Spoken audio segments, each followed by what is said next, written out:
Hi folks, today I'm going to run through how to install the Virpil software. Now the reason why I'm running through this, which you might think is a fairly rudimentary and simplistic task, is I want to show you the best method of doing this. Now I've been using the Virpil software. I've used dozens of different versions in the last, nearly a year now. And I just want to run through and show you probably the easiest method of handling your installation and the configuration of the software.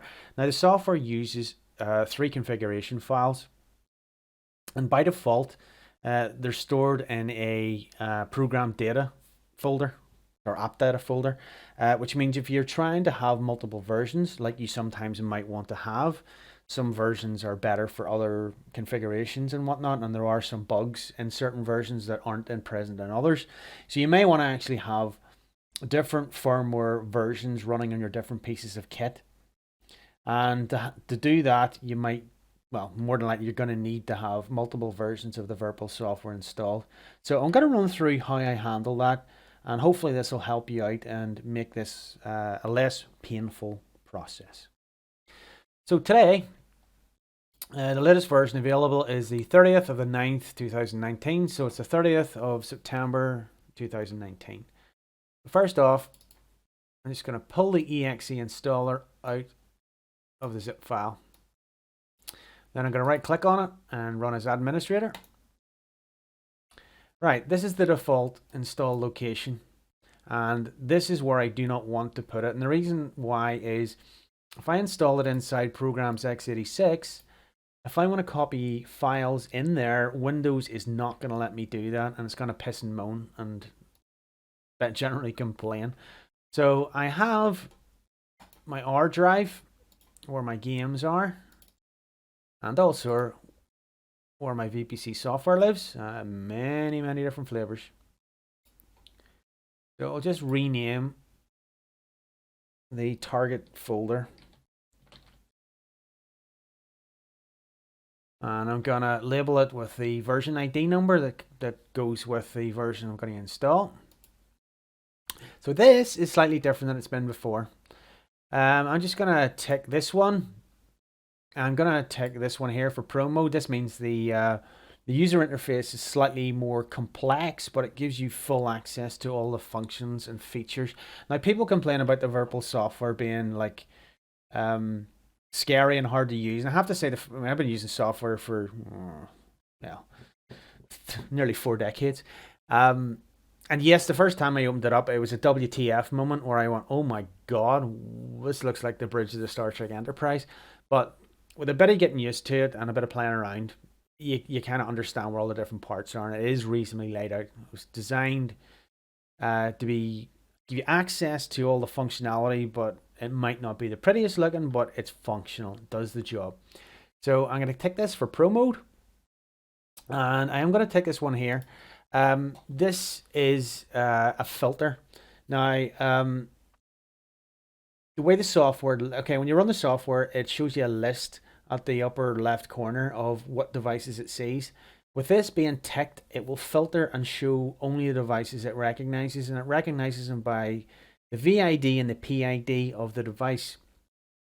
Now, if you untick this, it will show you all sorts of weird and wacky stuff. It's connected to your computer, like your keyboard, your mouse, other devices and whatnot. It's useful for debugging. If you do ever need to access the options to fiddle with this, it is possible. I'll show you how to do it in a minute. So this is the default way I would suggest you install this. Just tick everything basically.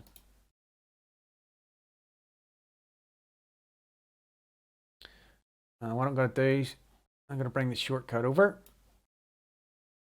Get rid of them. Don't need them.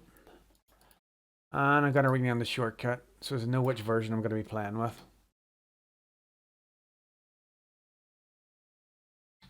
And I'm going to rename it with the version ID. So let's run the software up. I'll just drag her into view.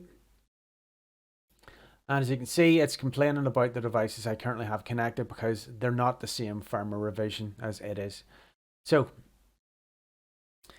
if we want to have multiple versions installed, The newer versions, and that's from about the last 3 or 4 months, which would be in and around about summer 2019. What happens is when the program launches, it looks for the configuration in the local folder. If the configuration file isn't there, it goes and looks for it in a common location.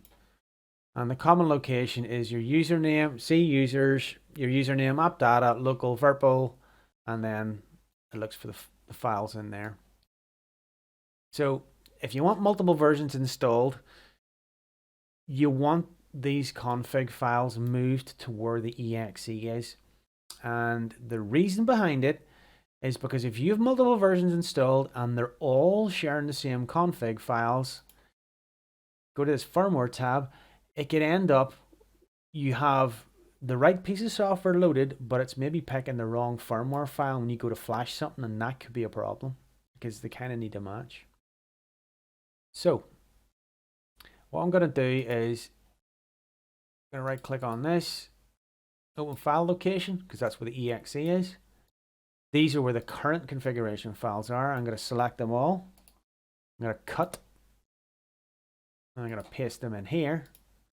So those are in the same folder with the exe, with the correct version IDs and all that other funky stuff. Just close that down. And now when you look at the top bar, it shows you the version ID of the software. And it also says local ini file, which means the ini file is in the same location as the exe. So that enables you to have multiple versions of the software installed, and they will all use the local configuration file that's right beside the exe, so they won't screw things up and conflict on you. So that is the way I set up multiple versions of the VPC software. Now, I did mention earlier on this little tick box about the filter list, and what happens is right now it's filtering devices that it recognizes based on the vendor ID, VID, and the peripheral ID, which is the ID of the device. Now, if you happen to mess around in the profile section and start fiddling around with like the IDs and whatnot, you might get it so as you can't suddenly see your device up here. And the workaround to get access to that is you hold down left control and F12. And there is the enable USB device list filter. So if you click that, or untick that, should I say, and hit left control and F12 again, and close the software down. Now you can see a absolute crap load of devices that can actually see. So it's basically showing you all the USB devices it can see.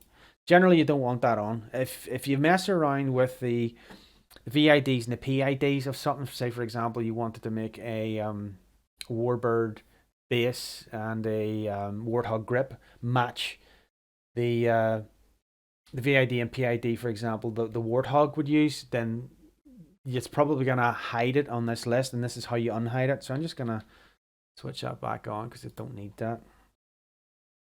So there you go. That's how to install the software so as you can have multiple versions installed and they won't conflict with each other. I hope this helps.